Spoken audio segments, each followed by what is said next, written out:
दोस्तों, एक माँ अपने बच्चे को बचाने के लिए किस हद तक जा सकती है, इस बात का जिक्र करने की जरूरत नहीं है। यहाँ पर ये जंगली भैंस जो कि अपने बच्चे के साथ यहाँ पर घास चरने आई थी, उसके बच्चे पर एक तेंदुआ पीछे से आकर हमला कर देता है। लेकिन तेंदुए के इस हमले का मुंह तोड़ जवाब देने के लिए भैंस ने भी थोड़ी भी देरी नहीं की और अपने लंबी और पैनी सींग से तेंदुए को खदेड़ते हुए उसे झाड़ी पर चढ़ने पर मजबूर कर दिया। जिसके बाद ये भैंस अपने बच्चे को तेंदुए के चंगुल से सुरक्षित बचाते हुए यहाँ से भाग निकलती है। दोस्तों, वीडियो को लाइक जरूर करना।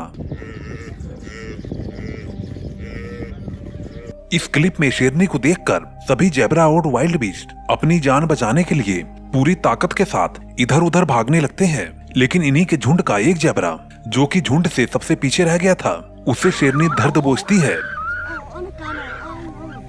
लेकिन अगले ही पल इस जेबरे का यहाँ पर साथी पहुँच जाता है, जिसने इस हारते हुए जेबरे की बाजी ही पलट दी। जेबरे का साथी यहाँ पर पहुँचते ही इस शेरनी से भिड़ जाता है, जिससे शेरनी के जबड़े की पकड़ ढीली पड़ गई। और इस बीच जेबरे का साथी शेरनी के मुंह पर एक जबरदस्त चोट भी देता है और अपने साथी को यहाँ से लेकर 9-11 हो जाता है।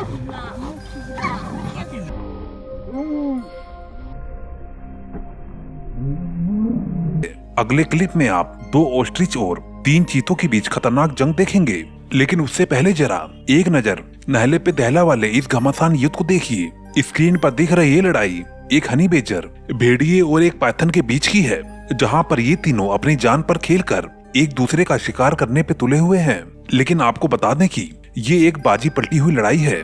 जी हाँ दोस्तों, क्योंकि इस लड़ाई की शुरुआत यहाँ से शुरू होती है, जिसमें ये अजगर एक हनी बेजर को अपनी कुंडली में लपेटकर लगभग उसे मारने ही वाला था। लेकिन तभी इस लड़ाई में टांग अड़ाने ये भेड़िया पहुंच जाता है, जिसकी वजह से इस अजगर का ध्यान भटकता है और ये हनी बेजर उसकी कुंडली से आजाद हो जाता है।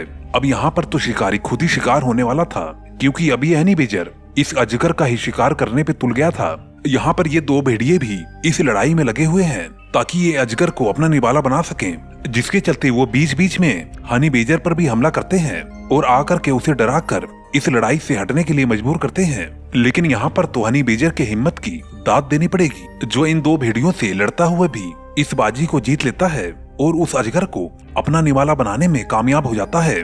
दोस्तों, इस चैनल को सब्सक्राइब करके अपना सपोर्ट जरूर दें। जहां चीता को इस धरती के सबसे तेज धावक प्राणी के रूप में जाना जाता है, वहीं पर ऑस्ट्रिच यानी कि शुतुरमुर्ग भी अपने प्रजाति में सबसे फुर्तीले और सबसे तेज धावक पक्षी माने जाते हैं। यहाँ पर ये दौड़ में लगभग 70 किलोमीटर प्रति घंटे की रफ्तार से प्रदर्शन करते हैं। अब ऐसे में यहाँ पर एक नर और एक मादा शुतुरमुर्ग जो भोजन की तलाश में इधर उधर विचरण कर रहा था, तभी इन पर 3 चीतों की नजर पड़ जाती है। अब यहाँ पर होना क्या था, इनकी प्रवृत्ति से तो हर कोई वाकिफ है। हालांकि नर शुतुरमुर्ग ने अपने लंबे पैरों से प्रहार करना चाहा, लेकिन जब गर्दन ही शिकारी के जबड़े में हो तो फिर तो अच्छों की हिम्मत छूट जाती है। इस क्लिप में दिख रहा है ये बाज अभी ही एक बाजी हारा है, वो भी एक वेस्टर्न जैकडॉ से, जो कि कौवों की प्रजाति के ही एक सदस्य होते हैं। अपने ताकत पर इतराते हुए ये बाज एक जैकडॉ से भिड़ जाता है,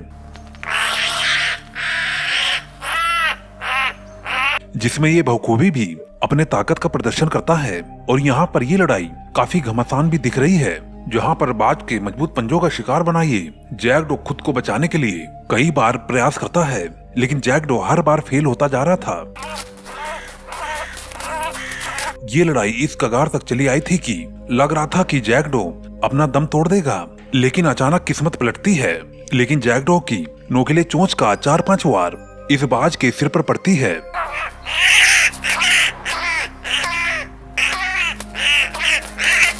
जिससे इस बाज की अकल ठिकाने आ जाती है और जैकडॉ यहाँ से फौरन ही उड़ान भर लेता है। छिपकलियों की सबसे बड़ी प्रजाति, जिन्हें कोमोडो ड्रैगन के नाम से भी जाना जाता है, ये कहीं भी दादागिरी करने से पीछे नहीं हटते। एक कोमोडो ड्रैगन यहाँ पर एक मगरमच्छ के अड्डे पर पहुँच गया, वो भी सिर्फ मगरमच्छ के अंडों के लालच में। लेकिन यहाँ से इसे अच्छा सबक मिलता है, जिसके बाद ये शायद ही दोबारा ऐसी गलती करने को सोचे।